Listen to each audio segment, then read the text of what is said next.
This last breath of oxygen may look like a mistake, but it's not what you think, because giving it to an enemy is what unlocks the planet no one could ever find. The wind tore across the surface of Lunaris 9, carrying sand sharp enough to slice through suit fabric. The mining fields shimmered beneath a sick yellow sun, endless and empty.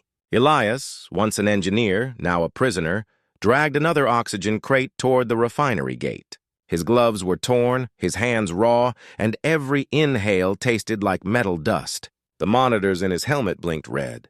Less than 10 minutes of air left. He didn't look up anymore. Looking up meant seeing the towers, smooth white spires where the overseers watched through mirrored glass, untouched by heat or hunger. Looking up meant remembering that he'd helped design those towers, back when his name meant something. Now he was just another number on their console. The crate caught on a rock. He pulled harder, and something in his shoulder tore. That's when he saw it. Movement, low and wrong, behind a shattered rover half buried in dust. At first, he thought it was a trick of the heat. Then he saw the color. Blue. Not sky blue, but deep, like the bottom of an ocean no one had ever seen. He moved closer, slow and uncertain. The figure was small, folded into the shadow of the wreck. Armor cracked open, circuits exposed. Her skin shimmered faintly beneath the dust. Not human skin, not even close. Xylan, the enemy species. The ones who had burned cities, who turned oceans into glass. And she was dying. Her lips were cracked. The air tube on her helmet was sliced clean through. No oxygen, no hope. Elias looked at the tower again. The guards would never see this far down. They wouldn't care, even if they did. A dead Xylan meant one less problem.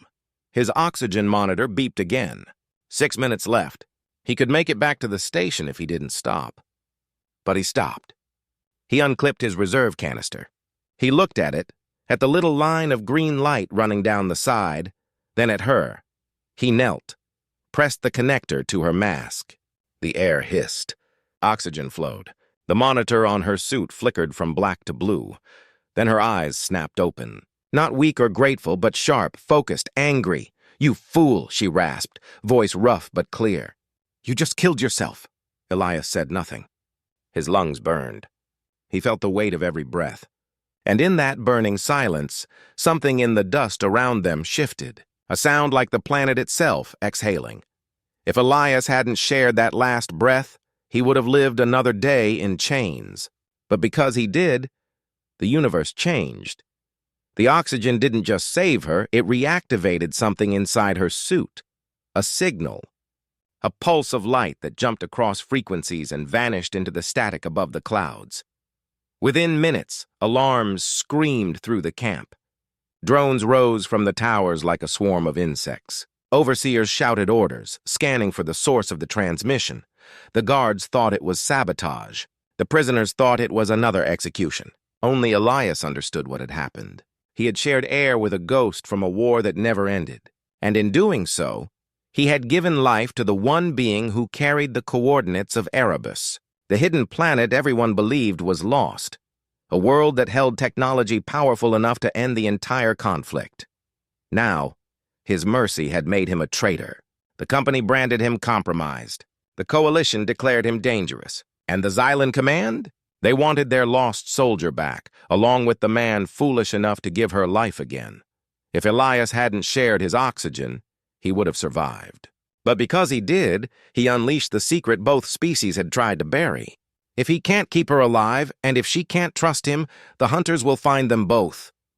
And the planet no one could find will stay hidden forever. The storm hit an hour after Elias shared his air.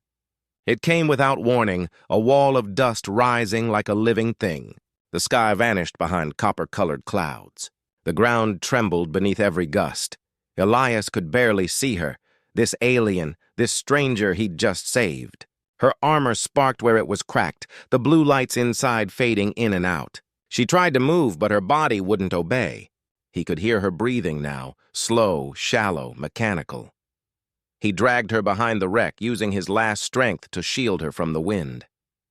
Each breath he took felt heavier than the last. The oxygen in his own suit was gone. His visor fogged with every exhale. "Why?" she asked. Her voice was quiet but cutting through the storm. "Why did you help me?" Elias leaned against the rover, eyes half closed.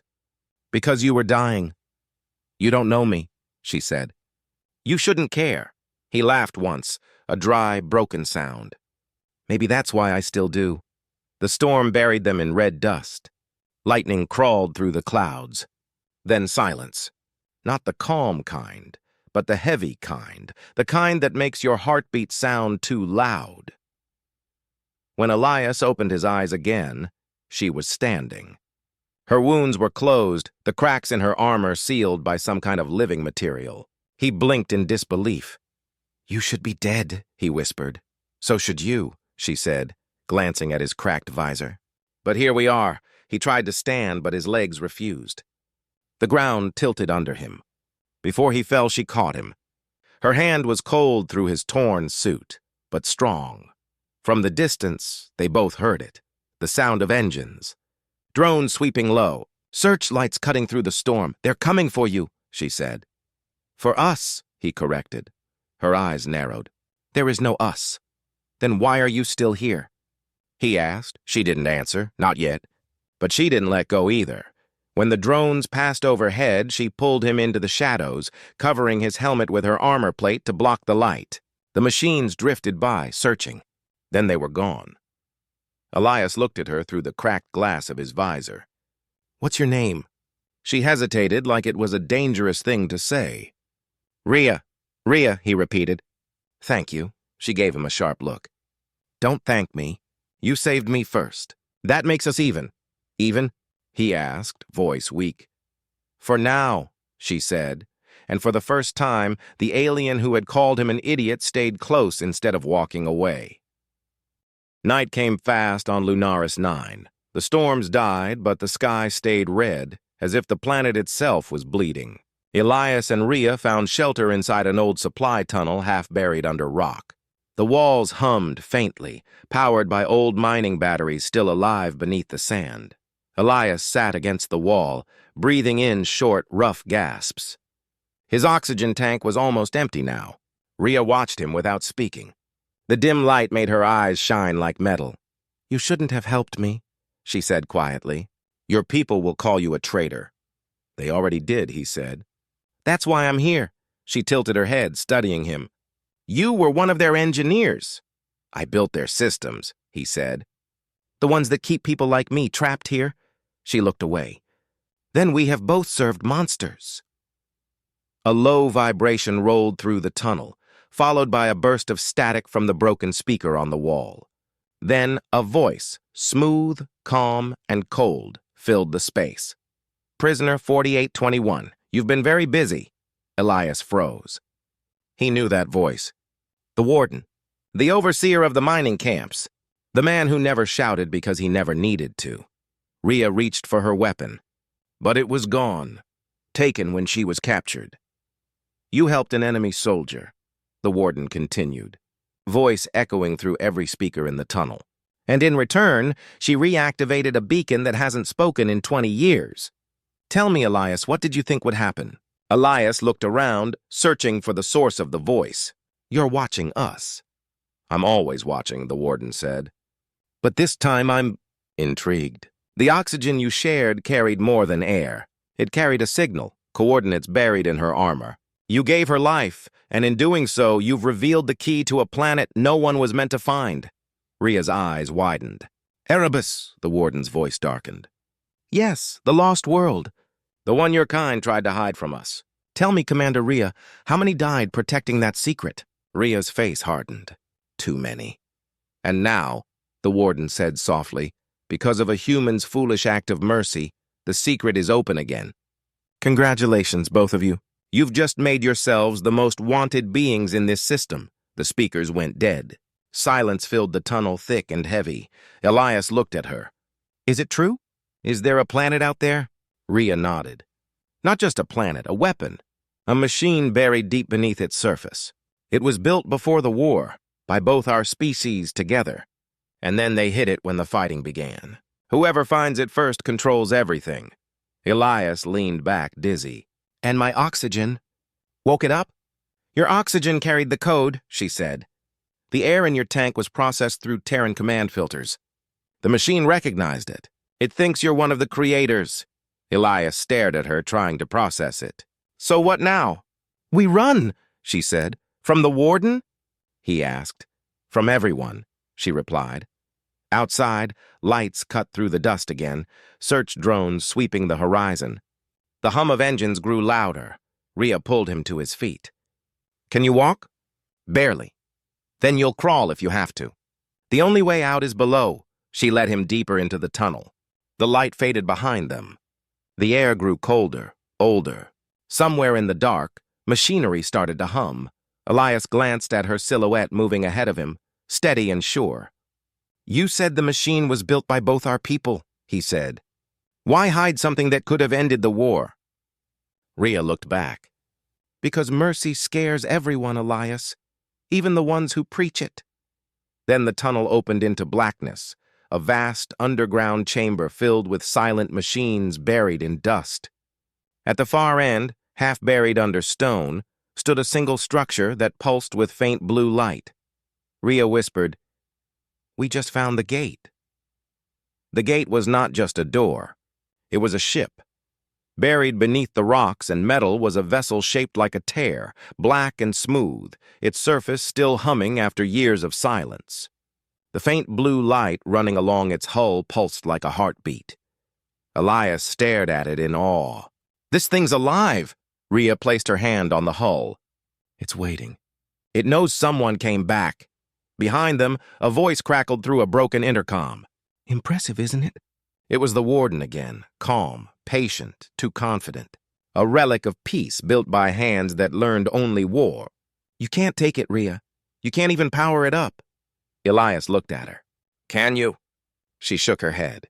No, it needs dual input, one from each species. It was designed so neither could use it alone.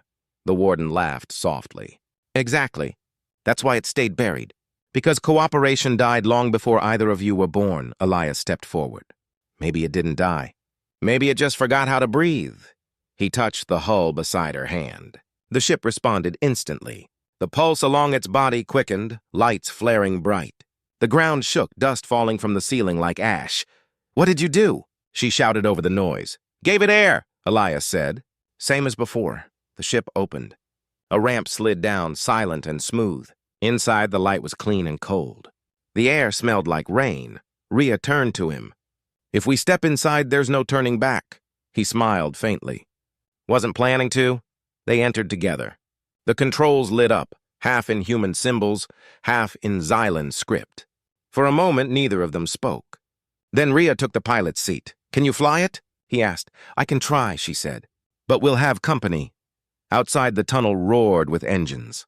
Dozens of coalition drones flooded the cavern, their lights cutting through the dark. The warden's voice filled the space again. Step away from the ship, now. Rhea ignored him. Power lines are fused. I need you to reroute the energy manually. Elias was already moving, tearing open a maintenance panel. Sparks flew. Which line? All of them. He stripped the insulation with his bare hands, blood mixing with static. The hum of the ship deepened. The lights brightened. Then, with a sharp, rising tone, the vessel came alive. The drones opened fire. Bullets sparked off the hull, bouncing uselessly against the forming shield. Rhea gripped the controls. Hold on, the floor dropped. The ship lifted, shaking off dust that had covered it for decades. The roof above them cracked apart, stone and metal giving way as the engines screamed to life. Elias fell into the co-pilot's seat, coughing, dizzy. You're actually flying it. Barely, she said through gritted teeth. They broke through the ceiling in a burst of light. The surface of Lunaris 9 exploded around them, red dust swirling in their wake. Drones followed, climbing fast, their lasers cutting through the sky. Can we outrun them? Elias shouted. In the air? No, in space. Maybe. The ship's engines roared. It shot upward, leaving trails of blue fire behind. The clouds tore apart as they ascended. Then silence. Weightless silence. The world fell away beneath them. Elias stared out the window, eyes wide. We're free. Not yet, Rhea said, scanning the radar. 3 dots appeared behind them, fighters, fast and armed. She angled the ship toward the stars. Can you handle shields? if you tell me how. Touch the blue sigil on your panel and think about surviving. He did. The ship's shields flared bright, wrapping them in a halo of light. The first missile hit and exploded harmlessly against it. Rhea smirked. "You're a fast learner." "Good teacher," he said. She focused ahead, voice calm but steady. "We can't fight forever. We jump or we die. Where? Somewhere the warden can't follow. Like the hidden planet?" Elias asked. She met his eyes. "Exactly." The ship's engines pulsed brighter, the symbols on the console aligning. A holographic map appeared between them, a galaxy full of red and blue stars. One blinked faintly in the dark. "That's Erebus," she whispered. "The planet no one could find." Elias nodded. "Then let's find it." She reached for the controls. "Are you ready?" He smiled weakly. "You already know the answer." The stars stretched into lines. The cockpit filled with white light. Then they were gone, racing through folded space, leaving war and silence behind. For a long moment, neither of them spoke. Just the hum of the engines and the soft pulse of the ship's heart. Finally, Rhea said, "You gave me air when I should have been your enemy." "And you gave me sky," Elias replied. She looked at him, then at the symbol glowing faintly on the console, a small droplet of water, the same mark etched into the hull. "Do you know what this means?" she asked. He shook his head. "It means mercy. The first rule our ancestors built into the machine." Elias smiled faintly. "Then I guess it still works."